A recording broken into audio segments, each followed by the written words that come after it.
So अहिले चाहिँ हामी हैन यो हिमालयन कफी पोइन्ट भन्ने ठाउँमा चाहिँ आएको छौँ चट्ट लाएर हैन हेलो हेलो अघिला भयो त्यो चट्ट लाएर बाइकहरू छ हैन देखिँदैन होला बाटोमा चाहिँ अहिले हामी मुगलिनबाट अगाडि हिँडिसकेका छौँ र मुगलिनको पुल तर अगाडि आइसकेका छौँ गाडीले चाहिँ रोकिरहेको छ हामी चाहिँ यताबाट जान्छौँ किनभने बाइकलाई रोक्न पर्दैन भन्ने जिज्ञासा मलाई लागिरहेको छ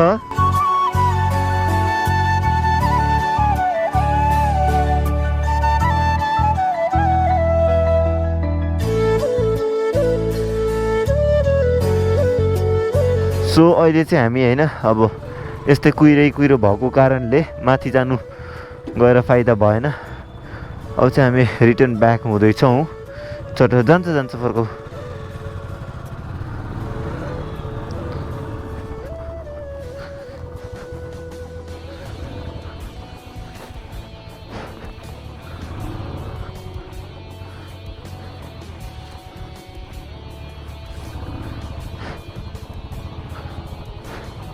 आउँदै गरे पछि डिस्टेन्स राखेर अब चाहिँ हामी यहाँबाट चट्ट लाएर जाँदैछौँ बेकार भएर आएर के फाइदै भएन न भ्यू देखियो न केही चिसो मात्र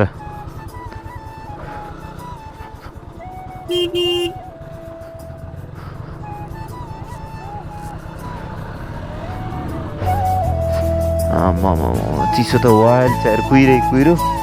हुस्सु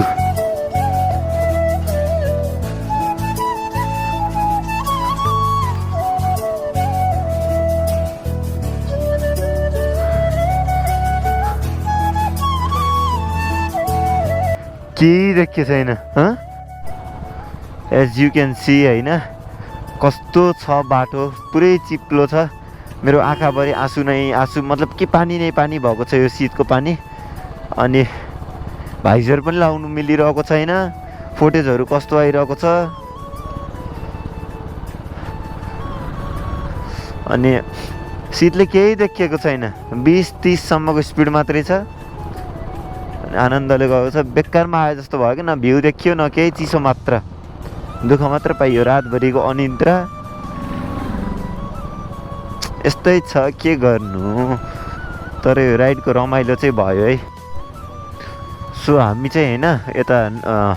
मानङकोट जाने चाहिँ उता काठमाडौँबाट आउँदाखेरि चाहिँ यो टर्निङबाट चाहिँ माथि हो हैन सो अब चाहिँ हामी चट्ट लाएर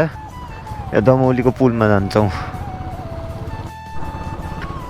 सो दमौलीको पुलमा आइयो है यहाँ चाहिँ सास फेरेन भने चाहिँ मनको कुरा पुरा हुन्छ ल 1 2 3 गो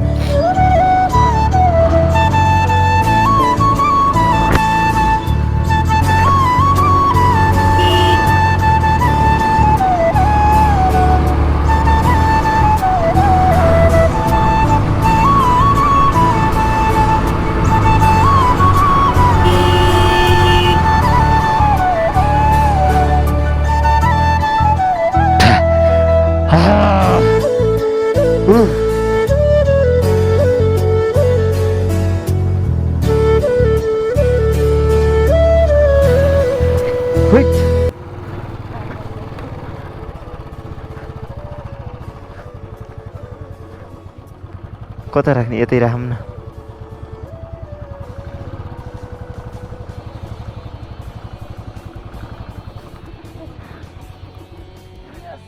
अब चाहिँ हामी यहाँबाट सिधै खाना खान जाने खाना खाइसकेपछि काठमाडौँ जाने काठमाडौँ जान चाहिँ 2-3 घन्टा जति हैन 4-5 घन्टा लाग्छ होला ला ए ओ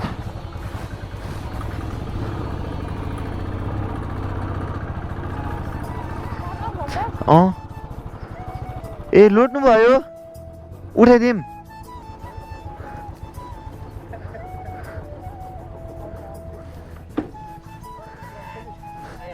हुन्छ हात ल्याउनु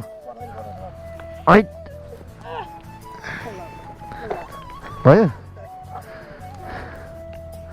चप्पल हजुरको होइन के दुःख हुनु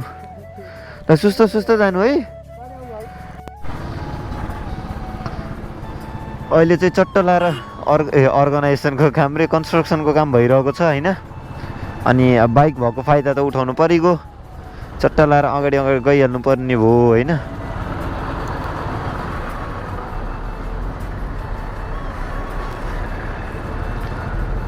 हामीलाई चाहिँ भित्र पठाइदिएको छ अब हामी चाहिँ यसलाई ओभरटेक गरेर अगाडि जान्छौँ होइन चट्ट लाएर तर लास्टै भिड जाम यो कन्स्ट्रक्सनको कामले गर्दाखेरि पनि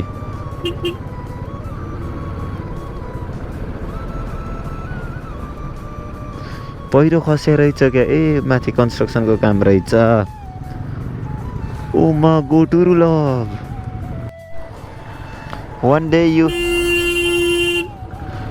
यु विल मिस मी भन्छ धन्न हाने थियो मलाई ब्याक गरेर म यहाँ त के हो यार यस्तो पुरै रातो माटो छ त हिजो राति आउँदा त यो त देखिएन त दे जस्तो चाहिँ लागेन मलाई अब निन्द्रामै भएर होला हुन पनि पायो तर बवाल रहेछ यार पहाड त पुरै रातो माटोमा आम्म उता पारी देख्न सक्नुहुन्छ होइन पुरै त्यो के हुन्छ हुस्सुले अहिले त सबको टुर मात्रै रहेछ हो सबै टुरको गाडी मात्रै देखिरहेको छु मैले त ओइ के बब्बल हौ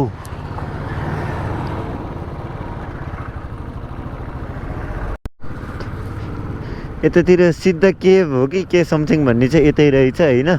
अनि यहाँको यो स्ट्रक्चर चाहिँ मलाई कस्तो राम्रो लाग्छ कि यो चाहिँ बवाल छ आम्मो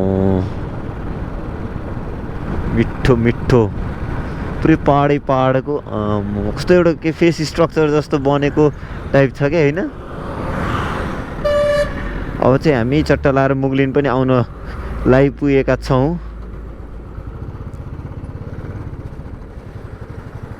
त बवाल छ है फेरि पनि जाम यो जाम त लास्टै कडावाला छ त सबै मान्छे जति बाहिर निक्लेर बसिरहेछन् कडैवाला जाम रहेछ कडैवाला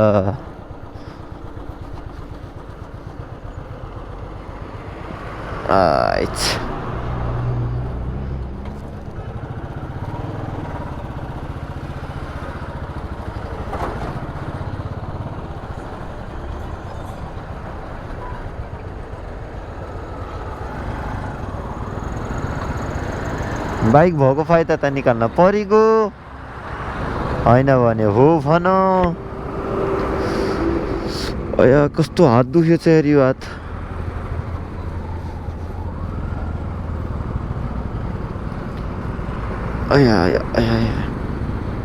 सो अब यहाँबाट मुगलिन धेरै टाढा छैन त 10-15 किलोमिटर होला कि I guess if I am not wrong है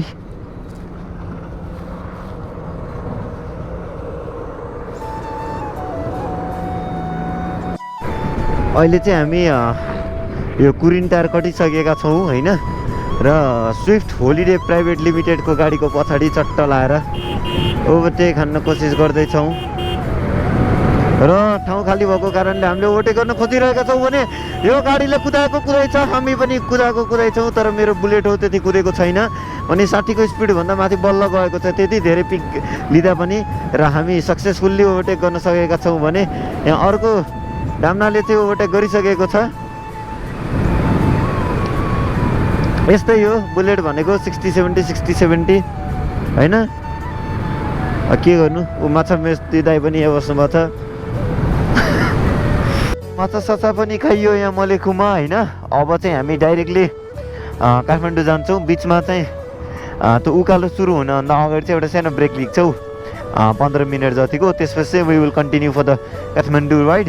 होइन अहिले पनि कन्टिन्यू नै हो त्यतिखेर चाहिँ अब अझै एउटा ब्रेक लिन्छौँ 3 बजेतिर ठ्याक्कै 1 घन्टामा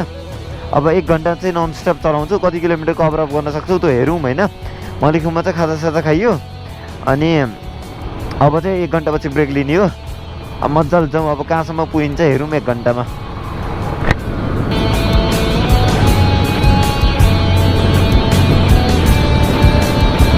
Oh wow, how beautiful is this river.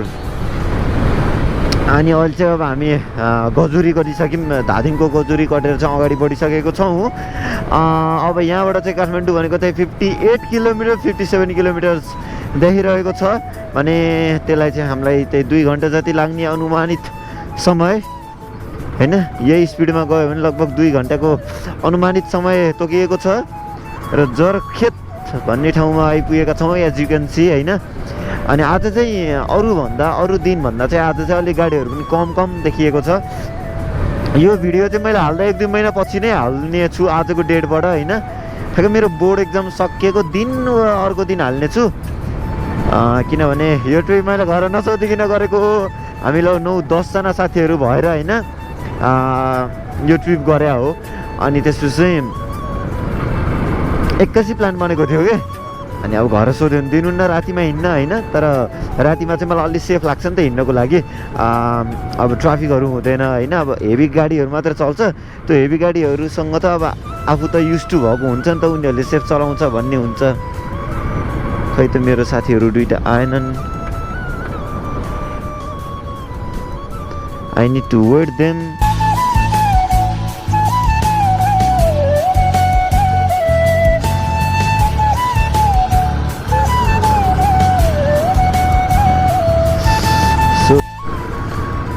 यसै गरी चट्ट लाएर अहिले हामीले उकालो सुरु गरिसकेका छौँ र मेरो बाइकको पिकअप पावर एकदम 0 नै हुन लागिसकेको छ। त्यो म चाहिँ मेरो यो हात दुखेर पनि हैन अनि उल्टो क्लचहरू हानिरहेको छु गियर अफ सिफ्ट गर्दाखेरि चाहिँ। अनि पावरै तान्ने छैन कि 1 गियर 2 गियरमा पनि मुस्किलले पुरै बटार्यो भने मात्रै दिइरहेछ। अब के भयो कि अवेक्षरी गएर देखाउनुपर्छ। यस्तोहरू चाहिँ ओभरटेक नगरे हुने। अब कहाँ गएर हाल्छ यसले हो। यस्तोमा चाहिँ यत्तिकै भने सिधै टायर मुनि हो। यस्तो कहिले गर्नु हुँदैन। जाऊ त कोलाई हतार छ जाओ, हामीलाई हतार छैन।